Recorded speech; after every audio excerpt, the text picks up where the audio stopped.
Hey, this is Dave from the Shepherd School, and I've got a quick down and dirty storage meal.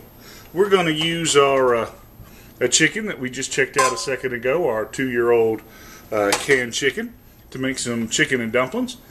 Now, most people use broth or water and flour to make their dumplings, and I do that when I've got time. But I've got a little disaster preparedness plan for the 4th of July weekend. It's Friday, and the wife's out working, a little extra job, and she doesn't know, but I've got our whole weekend mapped out of projects, and so I want to make sure when she comes home there's some supper on the table. And I've been doing some of her little projects, fixing the dryer and such, so she'll be happy with me, so we can avert a marital disaster when I get her out this weekend working on my solar cooker. So anyway, we're using the canned chicken. We're just using some spices that I like, some garlic and herb powder, some chili powder, some black powder. All that's what you want, salt, pepper to taste. I'm using a can of cream of chicken soup, just because I think I like the extra creaminess it gives. And for our dumplings, we're going to use some flour tortillas, which is a trick my mother taught me, and it makes it pretty simple. So all we're going to do is we're just going to dump, and I know that's pretty unappetizing the way it looks right now, but don't worry, it'll be pretty good later. We're going to dump our chicken and rice in there, turn the heat up, and then we're going to add another cup of water.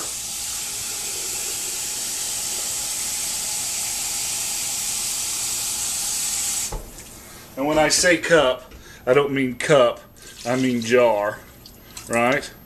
Just to give it a little extra juice, okay? And then I'm just going to add my soup. Now, Southern Prepper 1 the other day did a little video about not using pop-top cans for storage because they're a weak link in the ceiling. And I agree with him. However, I'm not going to dump what I've got until I use it. And we go through a lot of cream of chicken soup because it works really good if you're coming home and you want to throw something together. Little cream of chicken soup and some rice and a can of chicken. You can have some really quick chicken and rice. Because I'm cheap, I'm going to give all that last little bit. Okay. Now all we're going to do is get that to boil. And then when it starts to boil, I'm going to come back and I'm going to show you my my trick of how to do this. Pretty simple. And I'm also, while this is going on, I've got some dried peppers that I'm going to throw in there because I'm getting old, and the older you are, the more you need spice because your poor taste buds are all jacked up for age and hearing aids too. So I'm just going to throw some of these in there, seeds and all, cuz to heck with it. Alright, so we'll come back when this is boiling and I'll show you our little trick.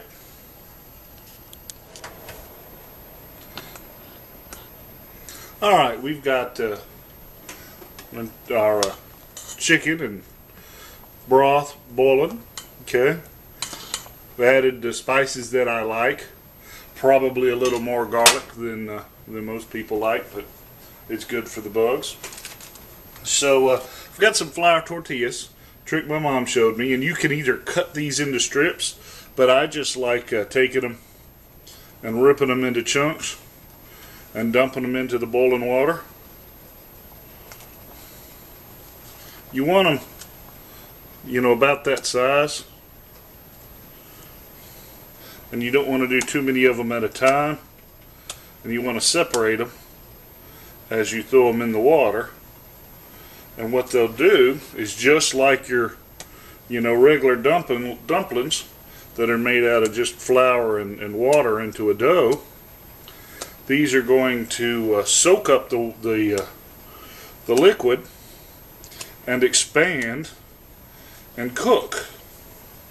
And I really love this meal because it's cheap and it's easy, and a little bit of meat goes a long way, because the dumplings, as well as with chicken and rice, suck up and absorb the flavors of the meat, and so a little bit goes a long way. I'm pretty fond of making a big bowl of this using a whole chicken that would cook in the pressure cooker, and making a big pot of chicken and rice, and then taking it to work as lunch and eating on it every day.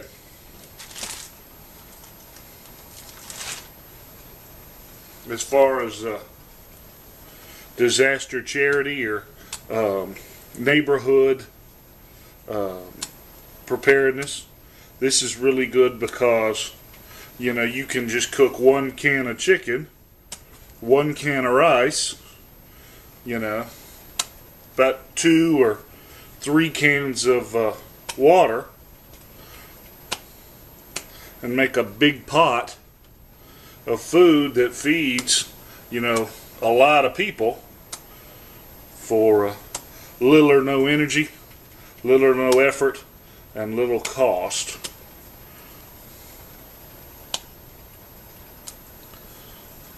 And if people have you know, vegetables or whatever to add to the pot, it makes it even better. Y'all see how it's starting to, they're soaking up and getting bigger?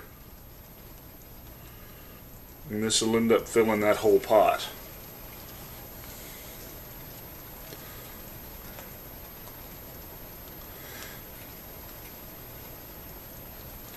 I don't do it with the chicken and dumplings, but if you make the chicken and rice, a lot of times I'll get tired of eating on it toward the end, and I'll fry it up with an egg and make chicken fried rice with it, and that changes it just enough where I don't have that appetite fatigue. I'll probably put about 2 more in there. I've been putting them in 2 at a time. And that probably is going to be just enough.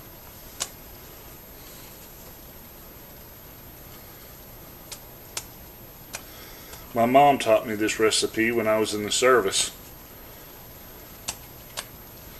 I come home with a buddy of mine, and Mom made some of this up for me when we got in late at night.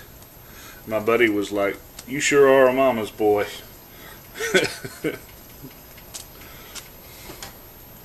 That's okay to say that if you're home on leave.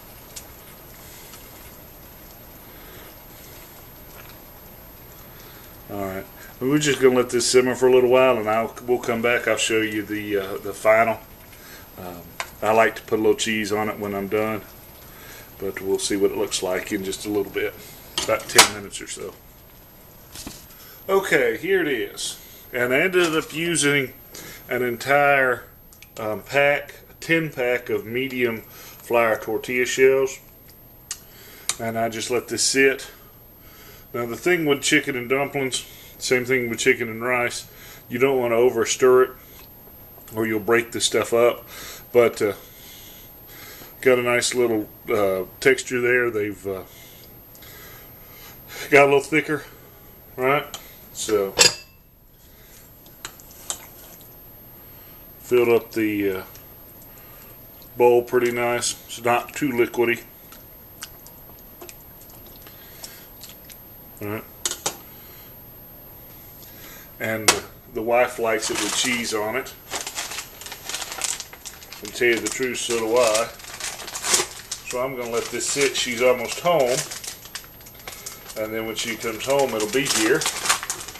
And I'd let her taste it, but she knows. Because she called me, so it's not that big a surprise. But there you go. That's all there is to it. So until next time, you can always catch us online at www.teaandgun.com. Thanks. I've got a plan, fits my point of view. I'm getting